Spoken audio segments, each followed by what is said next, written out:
Right, well, hello everybody and welcome back to the Darts with Jack podcast. It is your number one podcast for all things darts related and all things weekly recaps. It's been quite a busy week in the world of darts. We've had the Premier League Night 10 in Manchester. We had the conclusion of the Modus Super Series, which I'm going to be discussing. We had a European tour and we also have Pro Tours to look ahead on Monday and Tuesday in Leicester. So just before we start, I am hopefully getting some more guests on my podcast to do some interviews for you guys, because I know you really enjoyed when I did the interview with the darts referee. Obviously, I'm not allowed to say who could potentially be coming on, but let me tell you, we've got hopefully a few crackers, absolute brilliant people lined up, and if all is well, I'll hopefully announce them to you at some point over the next week, and then obviously release the podcast next Friday. Whether that one will have a guest or not, it depends on when I can fit my interview in. But yeah, let's get into this week. So we are going to start with talking about the Premier League Night 10 in the mighty Manchester. Obviously, quite a few of the players' homecomings, obviously St Helens, Stockport, Manchester, Warrington. It's all a massive area for darts. And the first game was Nathan Aspinall versus Rob Cross. Obviously, Aspinall the world number 4, Cross the world number 6. And Aspinall had 11,000 people singing Mr. Brightside by the Killers, which was such an incredible atmosphere. Just quickly before I go on to the game, I'm going to try to do a bit of a more in-depth analysis actually of the games this week. If you like that, I'm going to leave a poll in the Spotify, and I'll put either a community tab, or I'll put a poll in the comments of the YouTube on whether you prefer the more in-depth episodes or the quicker weekly recaps. So it did finish 6-3 to Aspinall. I think he obviously loved having a home crowd. He hit 5 180s compared to Cross's 5 more 140s. He was scoring so incredibly well, Nathan Aspinall, in this game. Checkouts weren't great. 6 out of 16, he was a bit nervous. Rob Cross, 75%, 3 out of 4. When he got a dart at a double, he almost always converted it. Nathan Aspinall had a great 108 checkout as well. Rob Cross only with the highest checkout of 90. Could that have been the double-double? I think it was actually. Sorry if I've got that wrong. But yeah, Nathan Aspinall averaging 0.08 over the 100, and Rob Cross just the 94.45. Rob Cross having a bit of a tricky time in the Premier League in recent weeks. He hasn't scored as many points as he'd hoped to on the way to the playoffs. The playoffs is still open. Absolutely, I think anyone can get it. I have my predictions of who I think is going to make the playoffs, and I'll give them to you at the end of this segment on the Premier League. But yeah, I think you'll find them interesting. Nathan Aspinall has beaten Rob Cross, I believe, in every game they've had in the Premier League this year. You know, if that continues, that could play absolutely crucial at some point during whether Rob Cross gets to the playoffs or not. If you look at the head-to-head, Aspinall 6-3, Aspinall 6-5, Aspinall 6-5, Aspinall 6-2, Aspinall 6-4, all in the Premier League this year. And a great stat that I heard was also Aspinall's won every single one of his last leg deciders during the Premier League so far. Sorry, it was just a fly. Or during all the Premier League so far. So it's obviously looking very positive for Aspinall when he gets to those pressure situations. Right, let's move on to the next semi-final, which was Littler versus MVG. Obviously one of the biggest games and rivalries that is appearing in world darts at the moment. Let me get my stats page up for you. So it was 2 180s for the both of them. MVG, oh my gosh, he really didn't get started. I can't remember what he was averaging at one point. Definitely a point he was averaging in the 80s. How low it got, I can't remember. But yeah, 2 180s each. Littler with 3 more 140s and 3 more 100 plus scores. Checkouts, Littler is actually, I believe, he's been either the second worst or the worst, somewhere around there. It was a stat on last night's Premier League, the finisher. He wasn't great finishing, yet Van Gerwen completely at the top of the finishing stats for the Premier League this year. That didn't show. Sorry, I've accidentally just clicked a highlighter there.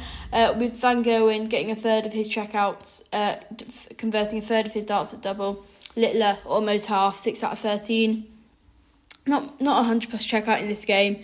It was the 96 highest for Littler compared to the 84 of Michael van Gerwen. Average on the free darts was 93.15 for Littler compared to 91.76 for Van Gerwen. So quite an equal game when you think about it. But yeah, none of them were at their best in this. Obviously, Littler getting lots of support from the Manchester crowd. Talking about that, they had, PDC tweeted about it. I believe not Michael van Gerwen, silly me. Pieface and Angry Ginge had a little head-to-head on the stage before the started. Obviously, Angry Ginge, a Manchester lad, massive Manchester United supporter, and he actually plays pro clubs on FIFA with Littler, and Angry Ginge is his manager. So that was obviously quite a nice reunion in the back. The next quarter-final was Michael Smith versus Luke Humphries. I don't know what happened to Luke Humphries.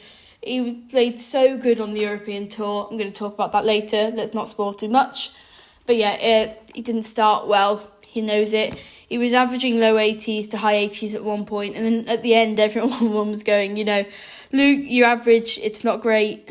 But actually, when you take a look at the averages, Humphries averaged 97.76, which for any darts player, I'm sure they'd take most days of the week. It was 3 180s for Michael Smith compared to 1 180 for Luke Humphries. 10 140s thrown plus for Michael Smith, which really was the absolute key in this game for me. Obviously, 6 140s for Humphries and only 4 more 100 plus scores from Smith. Humphries, good checkouts, 3 out of 5, 60%, and hit an incredible 167 checkout to get him slightly back in the game. But Michael Smith was just too much for Luke Humphries in this game. I don't know if Luke would put it down to tiredness. I think he is the best player in the world at the moment. I don't think anyone can deny that, whether you're a Luke Humphries fan or not. But yeah, a highest checkout of 117 for Smith and an 100.80 average for Michael Smith in that game. So not his best average, but it's 100 plus. I'm sure he will take it. Going price, Peter Wright. The game, I don't know if they are the two bottom, they were the two bottom at the point in the night. This was by far one of the best games we've had in the Premier League this year.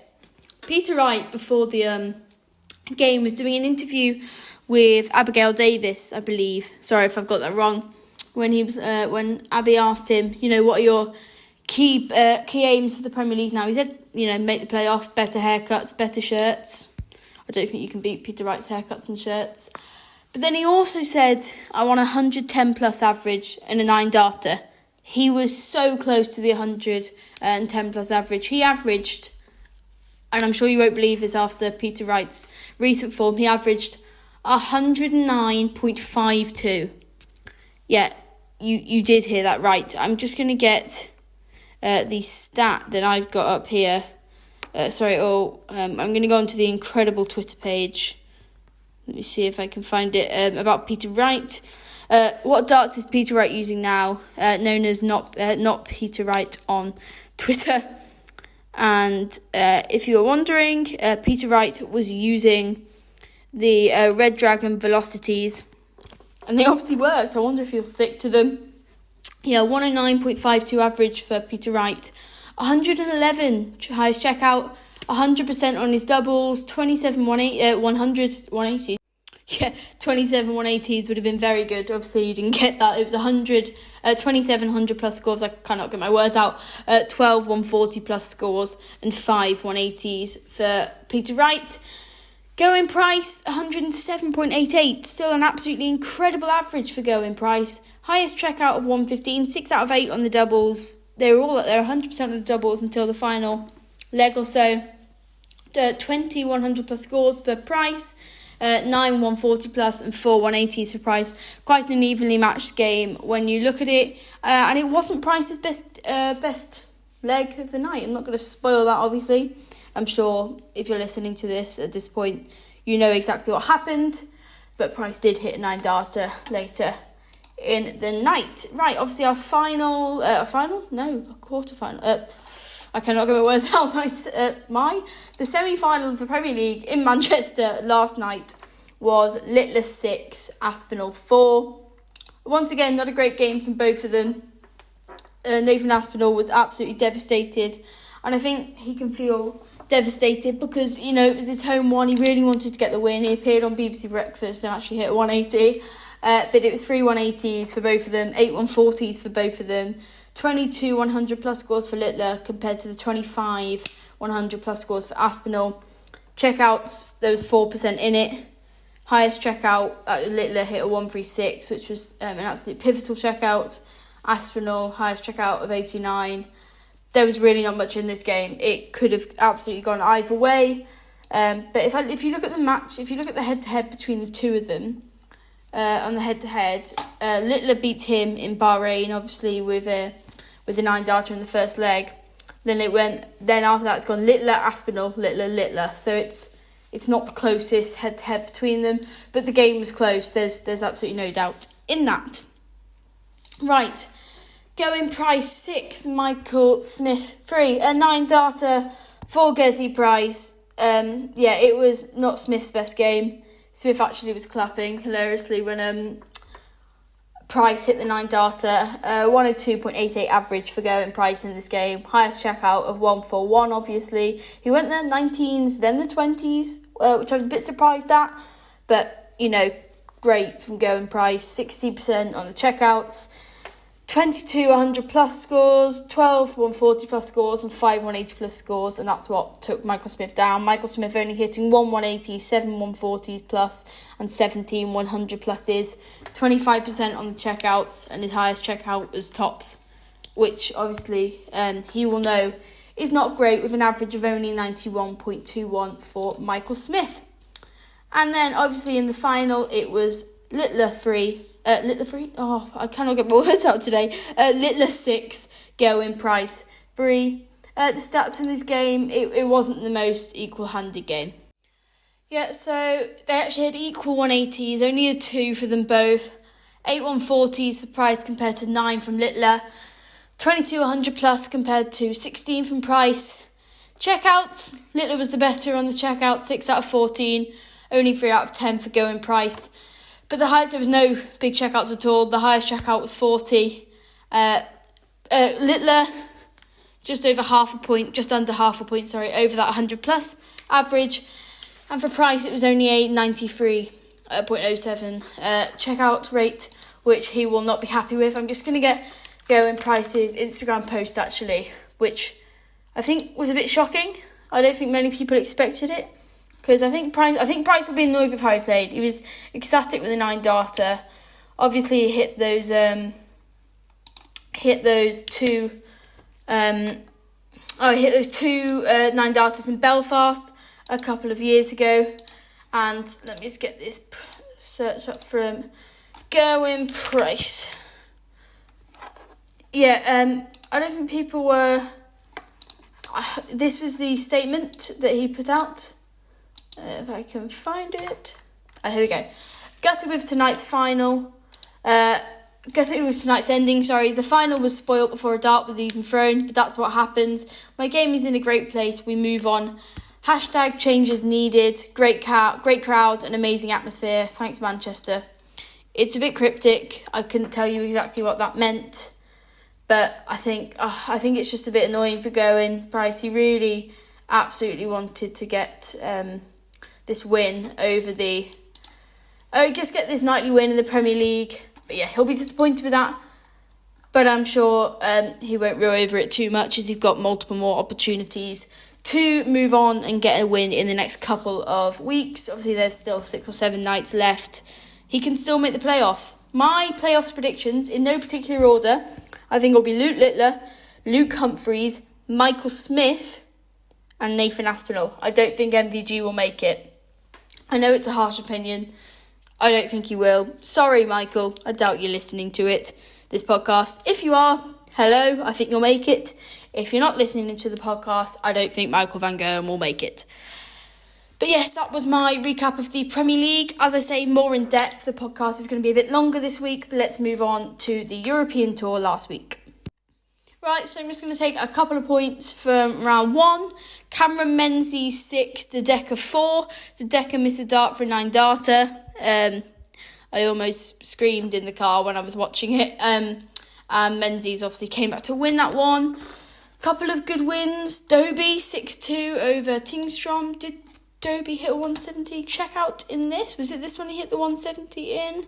It could have been. Yeah, it was. Dobie is a 170 hitting machine. He hit it on his first night in the Premier League last year. I love Chris Dobie. I think he's a great player. Joe Cullen beating Andrew Gilding 6-2. A really good performance from Joe, actually. 99.62 and 5 180s and an incredible 141 checkout. I believe he went treble 19, then treble 16. Correct me if I'm wrong. No, did he go that way? Yes, I think he did, and then went double 18. Yeah, that's right. Other good performances. Martin Schindler played really well all week. Van Veen beating Van Barneveld in a last leg decider. Van den Berg beating Clemens in a last leg decider. And if we look at the next day, the European Tour, couple of good results here. Stephen Bunting lost out actually to Jermaine Watermena 6-2. Bunting wasn't on his best form. Watermena played really well all weekend though. This time, sadly, not sadly. Cullen did win 6-3 against Johnny Clayton. Other really good results: Chisnell beating Vandenberg 6-4. Schindler beat Damon Hetta 6-1 in what was a very good performance from Martin Schindler. He averaged 99.29, but 6 out of 9 on his checkouts. He's playing really well, Martin Schindler. I personally believe he is the most underrated darts player on tour right now. I really enjoy his darts. I think he's an absolutely cracking player. And then if we look at the Monday, obviously it was on the bank holiday weekend, so they finished on the Monday. Couple of big results here. Price beating Searles 6-0. Price, I think he was happy with how he played this week. Price, an absolute monster, 112.73 average. It was ridiculous. An absolutely crushing performance. Luke Humphries beating Ryan Joyce. You'll want to listen to this average as well. 111.63. I mean, the crowd in Munich got an absolute cracker of a performance from the whole thing. Yeah, Schindler beating Dobie 6-4. One game I wasn't happy about. Joe Cullen. I finished work, or my work, at 3 o'clock, just in time to watch Joe Cullen. I'm like, Joe, you've been in good form this week. The game ended 6-0 to Michael van Gerwen, and I felt really bad for Joe because he didn't play well. And everyone knows, I'm sure everyone who's listening to the podcast at this point knows, you have bad games, and this was one of them. For Joe Cullen, I don't think it was his own fault. Van Gerwen hit a 156 and a 1-2. It was either a 1-2-6 or a 1-16. Something which went 1-6 for Van Gerwen, and a dominant performance from him. In the finals, final performances, in the quarterfinals, Gerwyn Price beat Josh Rock with another 100 plus average. Humphries beat Noppert 6-2. This was a great game actually when I was watching it. They were both playing extremely well. Yeah, only 0.5 of a point in the averages, but Humphries hit and a 1-2-1 checkout, which kind of changed the game. For me, it kind of put his domination out there. Schindler beating Aspinall 6-4, 100 plus average for Schindler. He made the semi-finals. In the semis, Humphries beat Price 7-3. Once again, a great game for Luke Humphries. He was absolutely unstoppable. Just under the 100 average that ended such a massive long streak of 100 plus averages on the tour for him. In the other semi-final, Van Gerwen beat Schindler 7-2. A great performance for Van Gerwen. Schindler will be annoyed. Schindler only averaging 4 points less than Van Gerwen, but in darts that can really change the game, as you will all know. And in the final, it was Humphries 8, Van Gerwen 1. 112.66. Average for Luke Humphries, 170 highest checkout, 8 out of 13. On the checkouts, 6 180s thrown. He's been absolutely relentless recently. That's why I think he'll be a bit annoyed at the Premier League that he couldn't continue. Yet at the same time, I think he's just happy that he is playing the absolute darts of his life. The thing I want to talk about now is the Moda Super Series. Sadly, Ashley Coleman did not make it through to Saturday. He was only a couple points off. Richie hit a 160 checkout, which was just incredible. The darts referee tweeted about it. I felt so bad for Ash. He played so well, but the media attention around him was incredible. I was really happy for Ash. He got the coverage that I think he's been needing for a while, because he's such an incredible player and he's such a nice guy as well. And when we look at the my voice has gone a bit there. When we look at the Moda Super Series finals night, Andreas Harrison won. I am pretty sure. I'll just make sure, but I'm almost 100% sure on that one. Yeah, he did.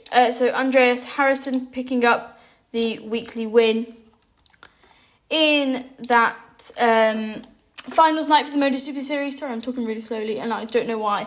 But yeah, it was a great game. I think everyone was happy for Harrison. He's picked up another weekly win. I believe he's won a weekly win in the Moda Super Series beforehand. And now Pro Tours on Monday and Tuesday, I believe. This Monday and Tuesday, they are in the Matterley Arena in Leicester. Let's hope that we have a couple of shocks. A couple of shocks is always good in darts. And I really hope Joe Cullen has a good performance. Obviously, wish him well for the tournament. Other players, I think, could do really well. I think Martin Schindler, as I said, could get really far. Watch out for Cameron Menzies. And yeah, the Adrian Lewis, obviously, once again, not playing. I'd love Adrian Lewis to come back. What a player he was. But yes, this has been the Darts with Jack podcast. I hope you enjoy the more in-depth version of the podcast.